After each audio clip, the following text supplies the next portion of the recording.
아리스토텔레스는 말로 된 연설문 자체에 중심을 두고 레토릭을 세 종류로 분류도 했습니다.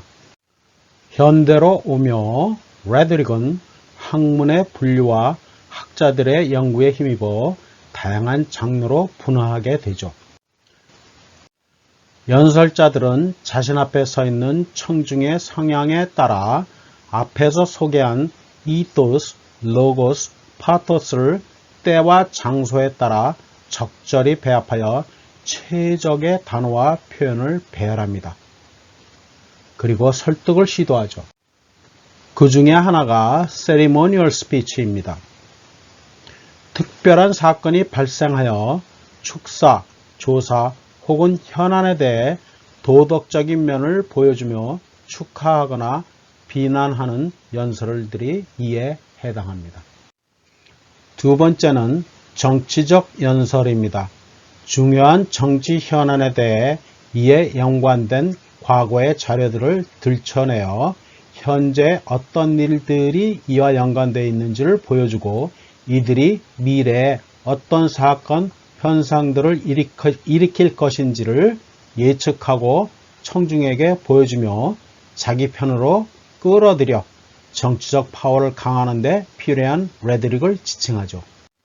국회 연설, 대통령 연설, 정당 대변인의 발표, 정치 후보자들의 연설 등이 이에 속합니다.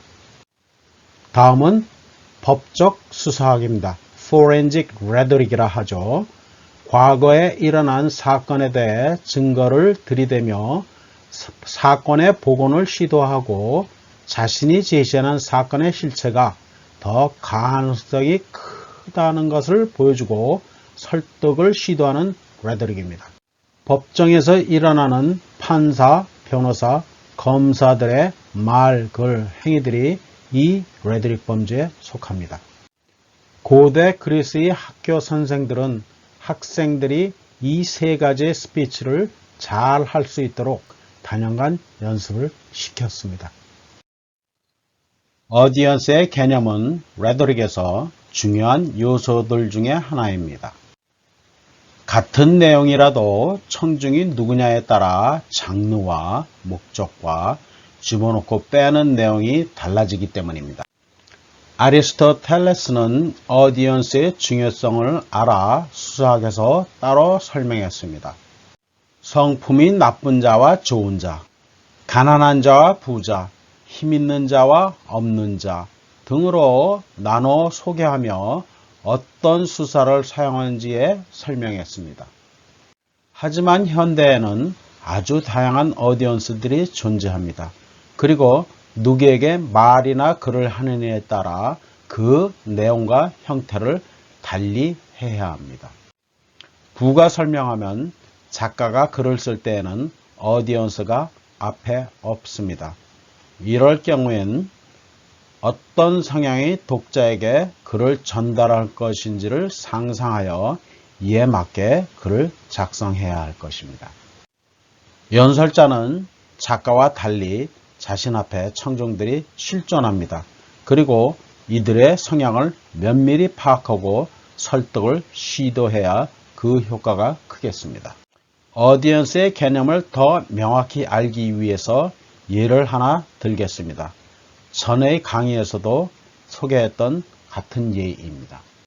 여러분들은 빅뱅 이론을 들어 알고 계실 것입니다. 우주가 약 140억 년 전에 최초의 하나의 점에서 폭발한 후 팽창하여 현재도 계속 우주가 팽창하고 있다는 이론입니다. 그럼 이 이론을 각기 다른 어디언스들, 즉 아이들에게, 고등학생들에게, 대학생들에게, 그리고 천체 물리학자에게 전달한다고 가정한다면 어떤 목적을 가지고 어떤 글을 작성해야 할까요? 설마 아이들과 논쟁을 하려 하진 않겠죠? 아이들의 대부분은 이 이론에 대해 모른다는 겁니다. 그리고 이 아이들은 재미있지 않으면 집중하지 않죠. 따라서 아이들에겐 재미있게 빅뱅 이론을 스토리텔링을 해서 들려주는 것이 효과적입니다. 어려운 단어나 용어는 사용하지 않는 게 좋겠죠. 고등학생들에겐 정보 전달 형태의 글을 빌려야 하고요. 대학생들에겐 전문 용어도 사용해도 무방하겠죠. 하지만 천체 물리학자에겐 정보 전달의 글은 무의미합니다. 이들은 벌써 이 이론에 대해 너무나 잘 알고 있으니까요. 이들에겐 빅뱅 이론이 잘못되었거나 다른 면을 발견하여 논쟁을 불러들이는 논문을 써야 하겠죠. 이처럼 오디언스들의 특성은 메시지 작성하는 데 지대한 영향을 줍니다. 오디언스의 지력이 어느 정도인지, 이 말을 하면 알아듣는지 못 알아듣는지, 남자인지 여자인지, 종교가 어떤 것인지, 나이가 얼마나 되는지, 교육이나 경제 수준이 어느 정도인지를 파악하는 것도 굉장히 중요합니다. 오디언스가 어디까지 알고 있나를 파악하는 것도 중요합니다. 알고 있는 정보를 제공하는 것은 무의미하기 때문이죠. 친구인가 적인가, 무관심한 사람들인가, 그들의 성향은 무엇인가, 이런 특징에 따라 어떤 표현을 사용하느냐가 결정이 됩니다.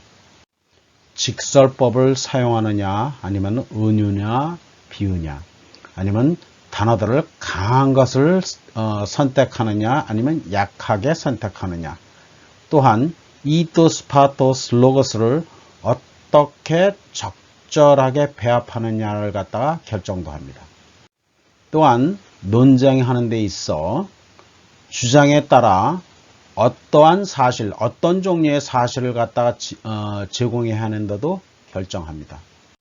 구체적인 예를 들거나 아니면 통계를 제시하거나 아니면 경험을 말해준다거나 아니면 전문가의 의견을 제시한다거나 아니면 미래를 보여주기 위해서 시나리오를 정확하게 작성해서 제출해 준다거나 하는 경우가 결정이 됩니다. 이처럼 오디언스는 수사학적 상황에 따라서 굉장히 필요한 필수적인 요소입니다.